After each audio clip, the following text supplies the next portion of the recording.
सोच को ताकतवर बनाने का एक और फॉर्मूला बताता हूं सर। बड़बड़ करना बंद करो, चुप रहना सीखो, सुनना सीखो। बोलना आसान होता है सर, चुप रहना मुश्किल होता है। बोलना तो बच्चा भी कर लेता है, चुप रहना मुश्किल होता है। और चुप रहना तब जब आपके बारे में कोई बुरा बोल रहा हो, जब आप बुरे समय से गुजर रहे हो और उस वक्त आपको कोई पिन कर दे, तब चुप रहना मुश्किल होता है।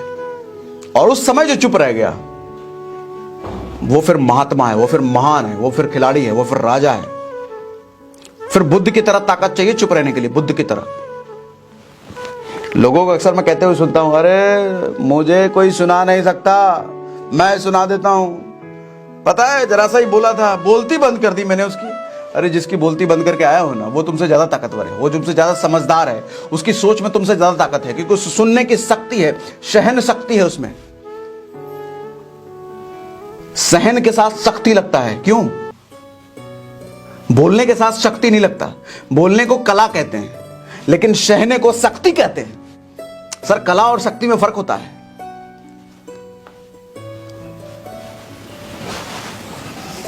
चाणक्य ने कहा था कि कब, कहां और कितना बोलना है, यह समझ जिस आदमी को आ गया, वो आदमी फिर राजा बनने लायक है। वो आदमी फिर कुछ भी हासिल कर सकता है, जिस आदमी को यह समझ में आ गया कि कब, कितना और कहां बोलना है।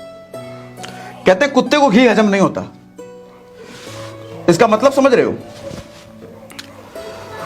सर? कुत्ते को घी हजम नहीं होता, इसका मतलब यह है कि आदमी जब ज्यादा उतावला होता है ना, आदमी में जहन शक्ति नहीं होती ना, उसको उल्टी करने की आदत होती है। उल्टी मतलब कोई कुछ सुनाया एकदम दड़ से उल्टी कर दिए, कोई कुछ बोल दिया तड़ से उल्टी किए। हालात जैसे बुरे हुए, अरे भाई साहब इतना मुश्किल मेरे से कैसे होगा, इतना मुश्किल काम दे दिया कैसे होगा, ये उल्टी करना हुआ। कुत्ता भी ऐसे उल्टी करता है जब उसको घी दिया जाता है। आदमी भी ऐसे उल्टी करता है जब उसको अच्छी चीज दी जाती है। अच्छी चीज का मतलब क्या? सहने लायक चीज दी जाती है।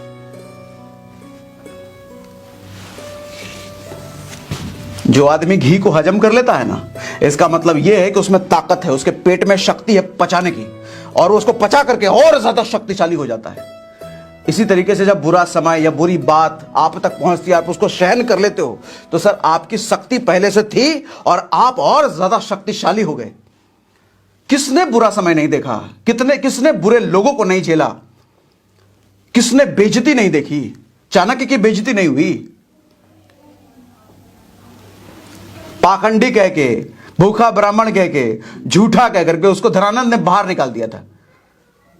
देखो प्रकोप कैसा दिखा उस समय। वो ऐसा नहीं गाली उली देने लग गया, अरे तुम्हारी गाली उली नहीं देने लग गया, वो मारपीट करने नहीं लग गया।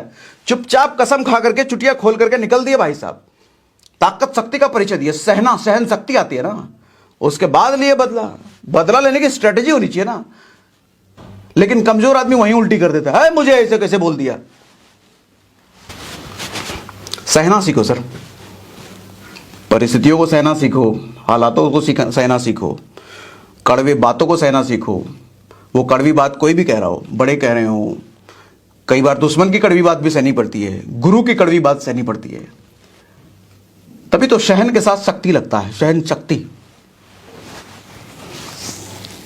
और चुप रहने की कई सारी खासियत होती है, कई सारे फायदे होते हैं। जैसे जब आप किसी से डील वील कर रहे हो ना, आपको कोई ऑफर करे, ये काम करने का 10,000 रुपये देंगे, या आपके पास कोई प्रोडक्ट है और वो कहे आपके पास जो प्रोडक्ट है वो 50,000 रुपये का है, और वो कहे 40,000 रुपये है, तो आप बस चुप रहो, बस चुप रहो। देखो वो कहेगा थोड़ी देर बाद, अच्छा ठीक है 42 ले लो। आप बस चुप ही रह जाओ, थोड़ा मुस्कुरा ही दो। वो कहेगा ठीक है यार 45 ले लो, काम खत्म करो। थोड़ी देर और चुप रहे ना, हो सकता है कि 48 का वो ऑफर दे दे। लेकिन बड़बोला आदमी वहीं खराब कर लेगा अपना काम। बिना पूछे ओपिनियन मत देना शुरू करो कभी भी, किसी भी ग्रुप में। उस आदमी की कभी भी इज्जत नहीं होती जो बिना पीछे ओपिनियन देता है।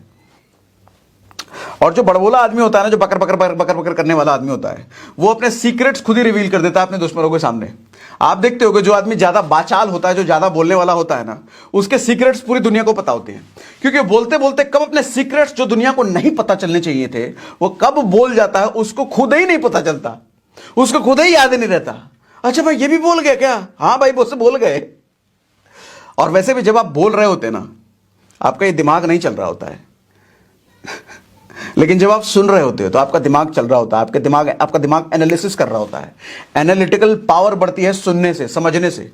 और दुनिया में जितने ज्यादा शक्तिशाली लोगों को आप देखोगे ना, जो ऊंचे पद पर हैं, वो बड़बड़ बड़बड़ बड़बड़ बड़बड़ बाचाल नहीं है। वो एनालिसिस करने वाले लोग हैं, वो सोचने समझने वाले लोग हैं, वो मंथन करने वाले लोग हैं, वो कम बोलने वाले लोग होते हैं। चाहे चाणक्य की बात कर लो, चाहे विवेकानंद की बात कर लो, चाहे गांधी की बात कर लो, चाहे भगत सिंह की बात कर लो, चाहे चंद्रशेखर आजाद की बात कर लो, चाहे अब्दुल कलाम आजाद की बात कर लो। ये सब कोई भी बाचाल नहीं थे कि कहीं भी ग्रुप में जाकर पकड़ पकड़ करना शुरू कर दिए। ये सब सोचने वाले थिंकर लोग थे, चिंतन मनन करने वाले लोग थे।